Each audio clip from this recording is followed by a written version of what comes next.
Olá a todos do oitavo ano, dando prosseguimento no nosso conteúdo de filosofia, e o tema está presente no nosso slide: ética moderna. Bom, quando a gente pensa a palavra moderno, o conceito, vem logo à mente uma questão nova, um desenvolvimento, algo atual e etc.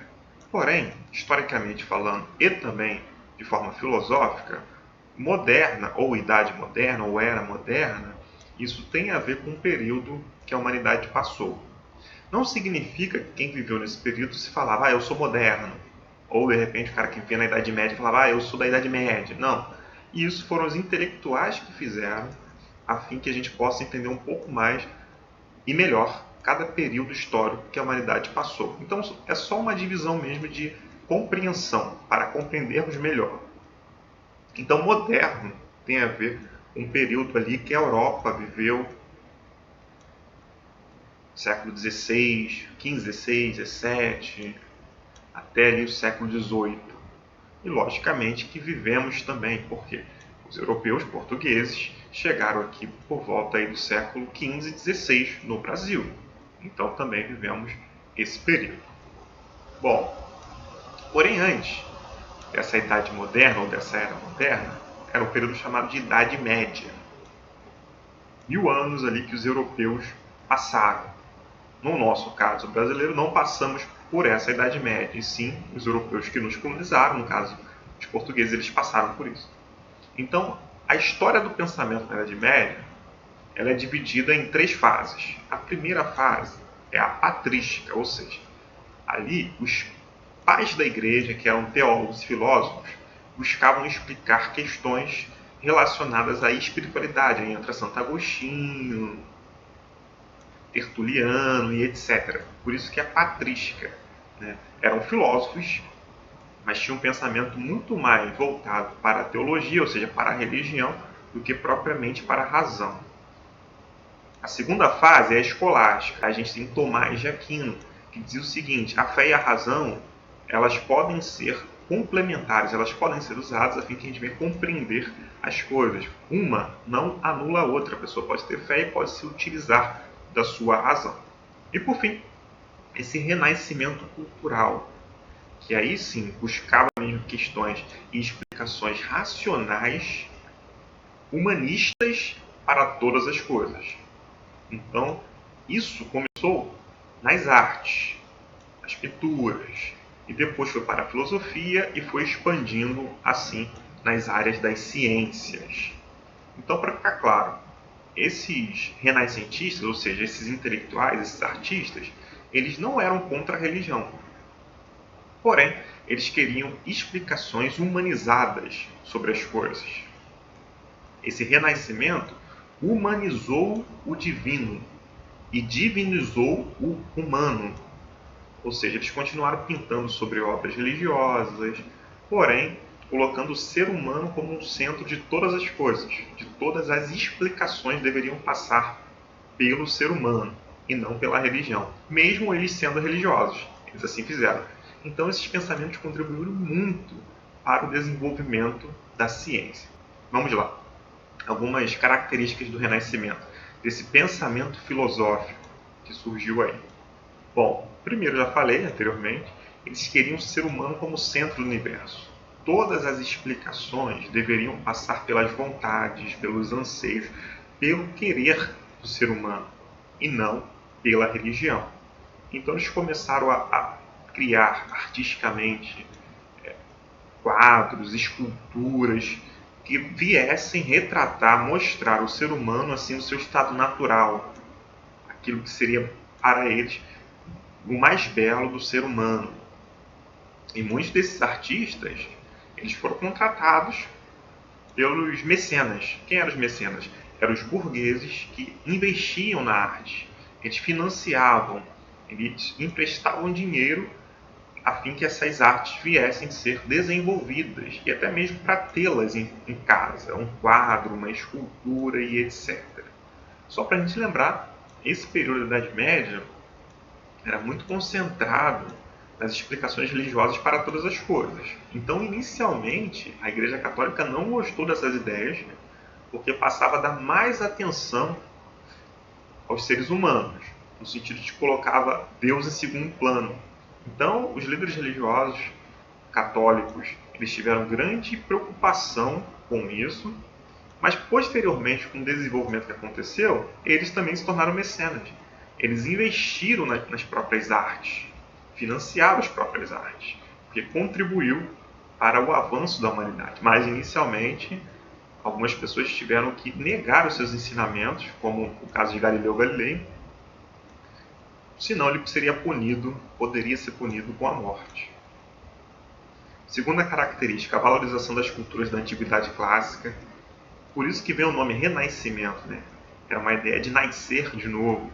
Eles pegavam os filósofos gregos, romanos, e traziam para esse momento da era moderna que eles estavam vivendo para ressignificar a vida deles. Então, por isso que é a valorização das culturas da antiguidade clássica. Então, através disso, só para a gente lembrar, lá na Grécia Antiga, a filosofia surgiu para superar a explicação dos mitos. Então, eles traziam isso também, a fim que eles viessem explicar o mundo de uma forma diferenciada, com um novo olhar sobre esse mundo. Não através da religião, mas sim através da razão, mesmo eles sendo pessoas religiosas, esses artistas, esses renascentistas. Se eu falar artistas, renascentistas, tudo é a mesma coisa e faz parte desse processo. Liberdade da razão, como eu acabei de citar, as explicações deveriam ser racionais para tudo e etc. Então, é um momento onde eles vivem que o antropocentrismo estava colocado em primeiro lugar. E que é isso? O ser humano no centro de todas as explicações. Na explicação da natureza, na explicação da própria fé, como eu falei. Para eles, eles humanizavam Deus e divinizavam, colocavam o divino do ser humano dentro desse contexto. Novo olhar sobre o universo. Tivemos uma questão aí com o filósofo Copérnico, Nicolau Copérnico, porque ele trazia essa contribuição científica do heliocentrismo. Ele dizia que o Sol ali era o centro do universo, porém, para a Igreja, era a Terra. Tanto é que isso é chamado de geocentrismo. A Terra era o centro do universo, porque só na Terra existia vida, no ponto de vista da Igreja. E ela fazia isso com uma forma de resguardar a fé, através dos ensinos bíblicos, da Bíblia. Porém, esse filósofo ele começou a pesquisar matematicamente, que também ele era matemático, e através disso ele contribuiu com esse pensamento que o Sol era o centro do universo. Porém, posteriormente, isso foi comprovado que o Sol não era o centro do universo, né? Mas ele não tinha como prever isso, ter esse conhecimento nesse período. Mas o que ele contribuiu foi o seguinte: a Terra não era algo que ficava parada, e sim, ela girava ali sobre seu próprio eixo. Ela girava ali em torno do Sol.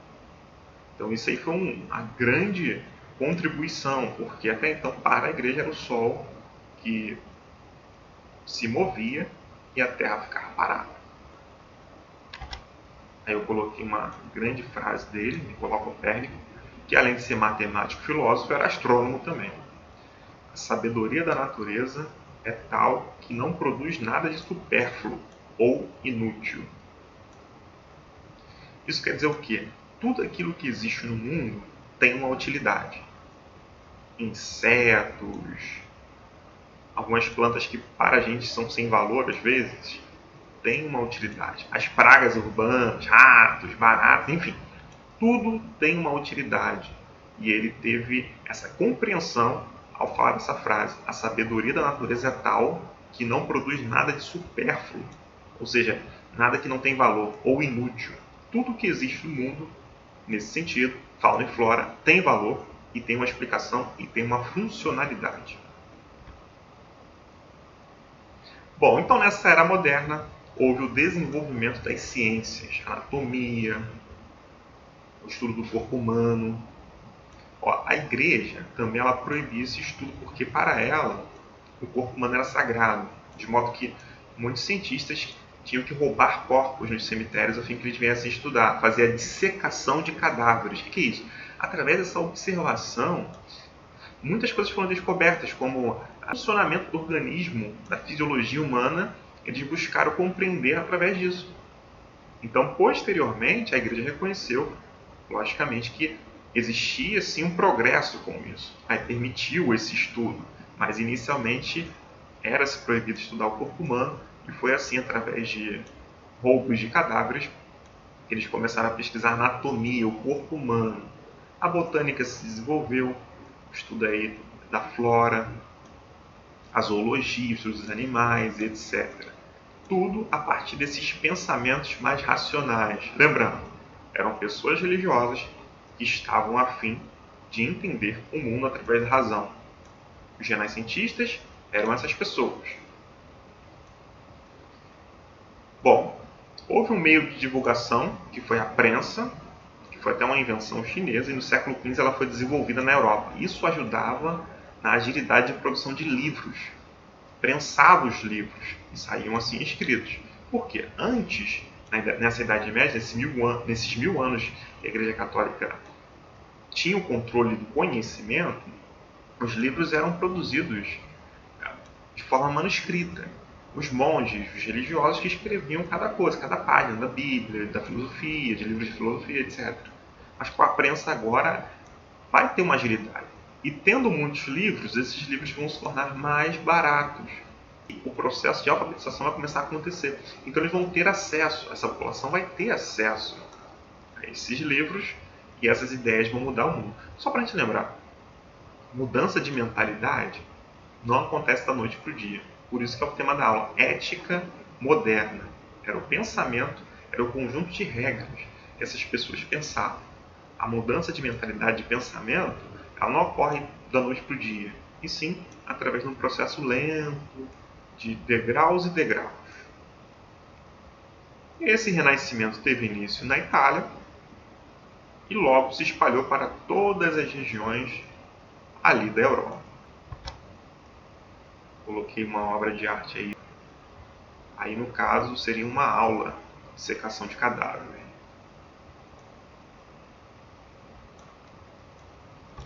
Enfim, bom gente, espero que tenha ficado claro. E a gente se encontra no próximo vídeo. Valeu!